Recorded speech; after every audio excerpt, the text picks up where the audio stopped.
set can be described using the measures of central tendency. The three measures of central tendency are mean, mode, and median. Mean is the most frequently used measure of central tendency. However, if the data has extreme values, it does not give correct representative value of the data. So, depending on the situation, we resort to the other two measures of central tendency. In situations that require establishing the most frequent value or most popular item, the mode is the best choice. For example, to find the most popular TV program being watched, or to find out the color of the car most in demand, or to find out the number of days taken to heal from a particular epidemic disease, or to find the average height of people, or in other words, the height most people have, and so on. Recall that the mode of a set of numbers is the value that occurs with the highest frequency. On bar chart, mode represents the highest bar, and in the pie chart, mode refers to the variable with the largest sector. To find the mode of raw or ungrouped data, we first arrange the data in the form of frequency distribution, and then identify the observation with the maximum frequency. In this data, the mode of the data is 6. An important thing to note about mode is that in a data, sometimes a mode may not exist, and even if it does exist, it may not be unique. For example, the mode of the first data is 9, and the second data, there are two modes, namely 4 and 7, but the last data has no mode. So finding the mode of ungrouped data is easy, but what about grouped data? How can we find the mode of grouped data? Recall that in the grouped data, observations are organized into groups called classes. When the data is large, then instead of listing all observation, we group the observations. For example, if we have the data of marks obtained in a test for 50 students, then we organize the marks into groups as 0 to 10, 10 to 20, 20 to 30, and so on.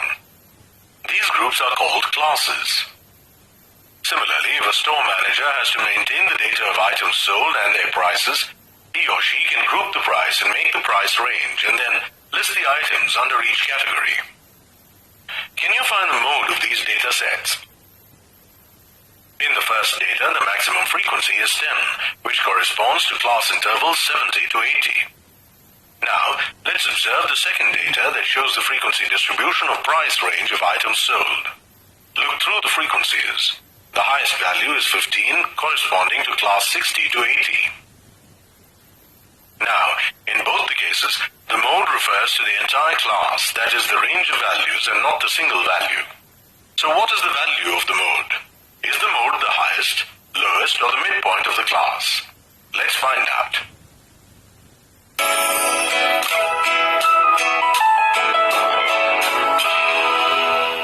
In case of grouped data, we can merely identify the class with highest frequency called the modal class. This modal class is used to find the mode. In order to determine the mode from the modal class, we use the formula shown. In this formula, L represents the lower limit of the modal class.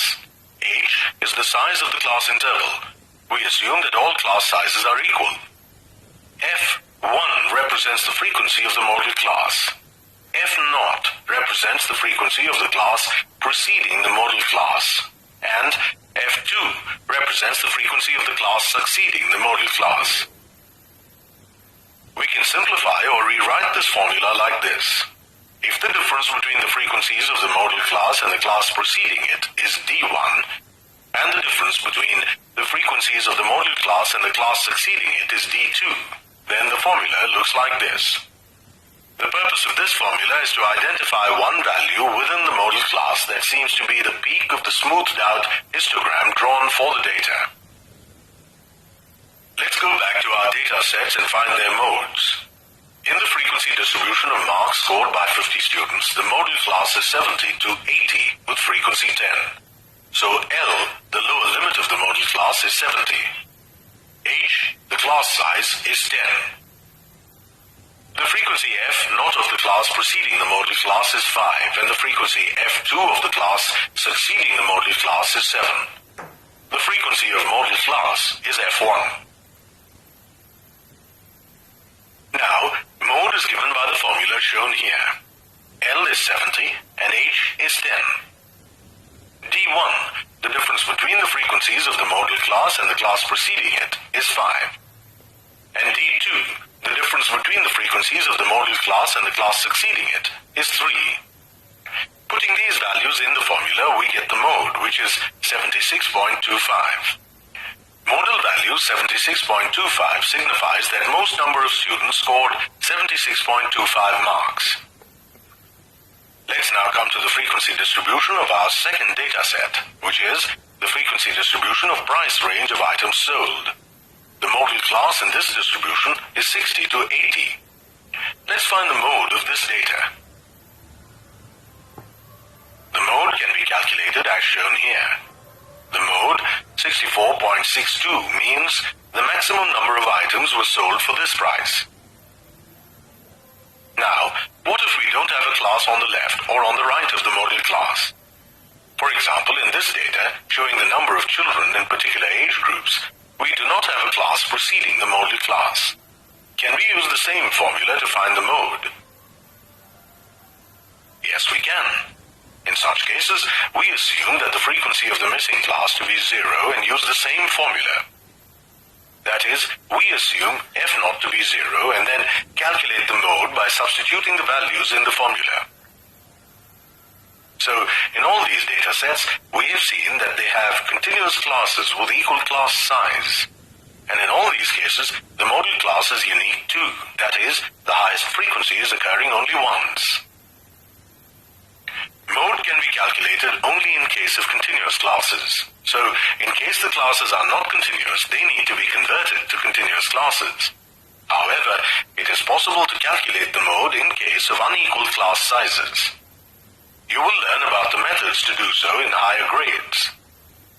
Even in the case of grouped data, maximum frequency may pertain to more than one class, that is,